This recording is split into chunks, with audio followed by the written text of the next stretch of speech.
Hello दोस्तों, इसके अंदर हम बात करने वाले इनवेरिएंट रिएक्शन के बारे में। Invariant reaction in iron iron carbon diagram. तो आपने ये जो आयरन आयरन कार्बन डायग्राम देखा और ये जो खिचड़ी देखी, उसके बारे में भी हम थोड़ी बात करने वाले हैं। हमें चीख चीख के गला थक गया है कि आयरन आयरन कार्बन डायग्राम के अंदर हर हॉरिजेंटल लाइन क्या शो करेगा।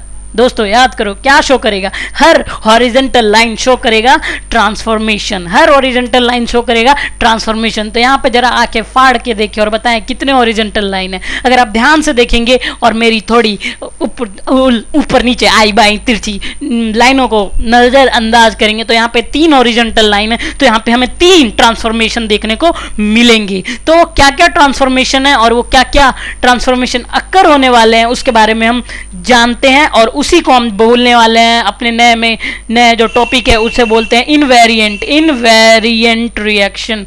उससे हम बोलते हैं invariant reaction in iron carbon diagram. Invariant reaction in iron iron. दोस्तों अब मैं कलर पेन का चेंज करता हूं और आप भी थोड़ा अपना ध्यान यहाँ पे लगाएं। तो पहला, अगर हम आयरन आयरन कार्बन डायग्राम में ध्यान से देखें तो हम क्या देखते हैं, क्या नजर आता है हमें कि कुछ हो रहा है। और क्या हो रहा है ये देखना है। तो हम नीचे से ऊपर जाएंगे दोस्तों, और नीचे से ऊपर जाते वक्त हम देखेंगे कि क्या क्या चेंज होते हैं और क्या क्या अकर हो रहा है।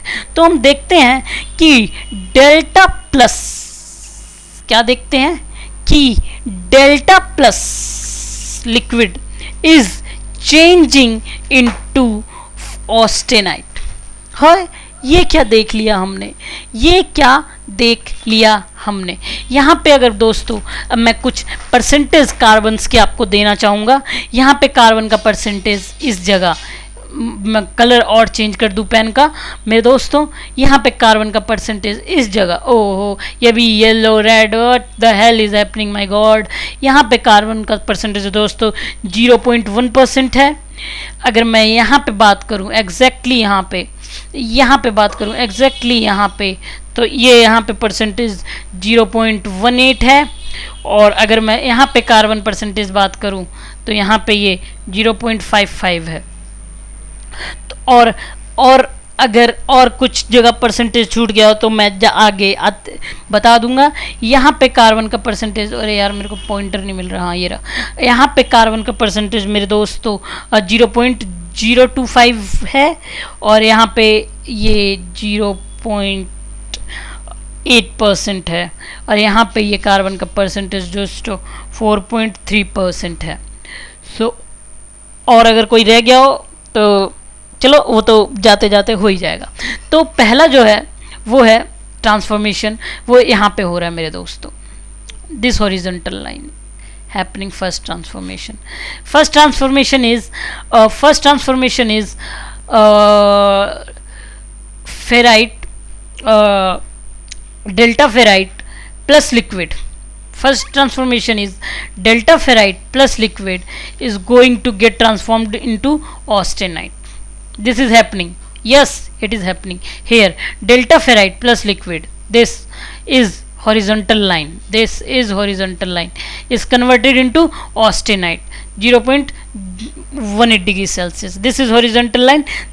Delta ferrite plus liquid get converted into austenite. This is horizontal line, and this reaction delta ferrite plus liquid got converted into austenite is called peritactic reaction. क्या? पेरीटैक्टिक रिएक्शन. कुछ याद करने वाली बात क्या है दोस्तों? याद करने वाली बात है कि ये 1492 डिग्री सेल्सियस पे होता है. यहाँ पे कार्बन परसेंटेज 0.8% होता है, और इसे हम लिख सकते हैं L delta ferrite plus liquid on cooling. जब इसे कूल किया तो ये ऑस्टेनाइट देता है. या फिर दूसरे फॉर्म में कुछ बंदे क्या इसे लिख देते हैं कि जब सॉलिड को हमने कूल किया, चूंकि ये रिएक्शन इक्विलिब्रियम में है तो इसे रिवर्सिबल भी लिख सकते हैं, तो हमें एक S2 मिल गया. अब जो दूसरा, ये तो पहला इनवेरिएंट रिएक्शन हो गया मेरे दोस्तों, और जो दूसरा इनवेरिएंट रिएक्शन के बारे में हम बात करने वाले हैं वो एक नए पन्ने में बात करते हैं. जो दूसरे इनवेरिएंट रिएक्शन के बारे में बात करने वाले हैं, शायद उसका आपने नाम सुना हो, उससे बोलते हैं यूटैक्टिक रिएक्शन. हाँ, ये यूटैक्टिक रिएक्शन क्या होता है मेरे भाई? ओके, तो हम देखने वाले हैं दोबारा हॉरिजॉन्टल कर्व, हम देखने वाले हैं दोबारा हॉरिजॉन्टल कर्व, और इस बार लिक्विड कन्वर्ट होने वाला है, इस बार लिक्विड यानी ये लिक्विड कन्वर्ट होने वाला है ऑस्टेनाइट प्लस सीमेंटाइट में। तो अब क्या होगा मेरे दोस्तों, लिक्विड यहाँ दोबारा एक और नज़र डाल ले, ये लिक्विड है, ये पूरा लिक्विड है, यहाँ पे ये सब लिक्विड भरा पड़ा हुआ है, इस पॉइंट पे कन्वर्ट होगा ऑस्टेनाइट प्लस सीमेंटाइट में। परसेंटेज कितना है वहाँ पे? 4.3% है। टेम्परेचर कितना है वहाँ पे? 1147 है। यहाँ पे टेम्परेचर कितना था? 1492 डिग्री सेल्सियस था। तो इसको मैं क्या बोल सकता हूँ कि liquid get converted into on a horizontal line, liquid get converted into austenite plus cementite। अब बताना भी जरूरी है रिएक्शन का कौन सा टेम्परेचर था? 1147 degree Celsius, 1147 degree Celsius. Percentage कितना था? 4.3%। किसका? कार्बन का। अब यहाँ पे क्या आ रहा है, दो से ज़्यादा फेज फॉर्म हो रहे हैं मेरे दोस्त, दो से ज़्यादा फेज एक साथ फॉर्म हो रहे हैं। तो अब जब भी दो से ज़्यादा फेज एक साथ फॉर्म होते हैं, ऐसे को क्या कहते हैं? एक नाम देते हैं, याद करो क्या बोलते हैं उसे बोलते हैं हम मिक्सचर बोलते हैं। जब दो से ज़्यादा फेज फॉर्म होता है तो उसे मिक्सचर बोलते हैं। तो इससे दूसरे फॉर्म में क्या लिख सकते हैं मेरे दोस्त? इसे लिख सकते हैं कि लिक्विड को जब मैंने कूल किया, कितना कूल किया कि उसे 1147 डिग्री सेल्सियस से नीचे कूल कर दिया, तो मुझे एक ऑस्टेनाइट मिला और कुछ सीमेंटाइट मिल गया। या फिर बोल सकते हैं लिक्विड को जब कूल किया तो मुझे S2 प्लस S3 मिला। अब जो ये मिला मेरे दोस्तों, दो फेजेस मिले, जो मिक्सचर मिले, इसका एक बड़ा पर्टिकुलर साइंटिफिक नाम दिया गया है, और उस पर्टिकुलर साइंटिफिक नाम को आपको याद रखना होगा, क्योंकि जो भी पर्टिकुलर साइंटिफिक नाम होता है वो हम भूल जाते हैं। तो उसको बोलते हैं लीडेबुराइट, लीडेबुराइट। आप कुछ और बोलते हैं, अच्छी बात है, लेडेबुराइट। तो इसे क्या बोला हमने? लेडेबुराइट। तो लेडेबुराइट को क्या डिफाइन कर सकते हैं? It is defined as a eutectic mixture, it is defined as a eutectic mixture of austenite and cementite. तो अब तीसरा रिएक्शन आ जाते हैं दोस्तों, ये दो रिएक्शन हो गए। थर्ड रिएक्शन क्या था मेरे दोस्त? थर्ड रिएक्शन था जिसको हम देखते हैं पहले, कार्बन कार्बन डायग्राम यहाँ पे है, थर्ड रिएक्शन यहाँ पे हमें नजर आ रहा है। और इस थर्ड रिएक्शन में क्या होने वाला है? ऑस्टेनाइट कन्वर्ट होने वाला है alpha ferrite plus Fe3C। Austenite convert होने वाला है अल्फा फेराइट प्लस Fe3C। तो जो ऑस्टेनाइट है वो इसमें क्या कन्वर्ट होने वाला है? Alpha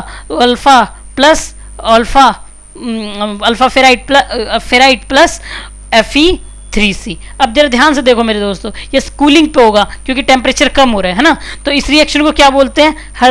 eutectoid. इस रिएक्शन को क्या बोलते हैं? Eutectoid reaction. तो इसे इस फॉर्म में भी लिख सकते हैं मेरे दोस्त कि जब मैंने ऑस्टेनाइट को कूल किया, कितने कूल किया, जरा टेम्परेचर देख लूँ मैं, टेम्परेचर क्या था? 727 डिग्री सेल्सियस। परसेंटेज क्या थी? 0.8%। किसकी? कार्बन की। तो इस यूटेक्टोइड रिएक्शन में जब टेम्परेचर को मैं कहाँ तक इतना कूल किया कि टेम्परेचर कितना हो गया? 727 डिग्री सेल्सियस, और कार्बन वहाँ पे कितना परसेंट था? 0.8% कार्बन वहाँ पे था।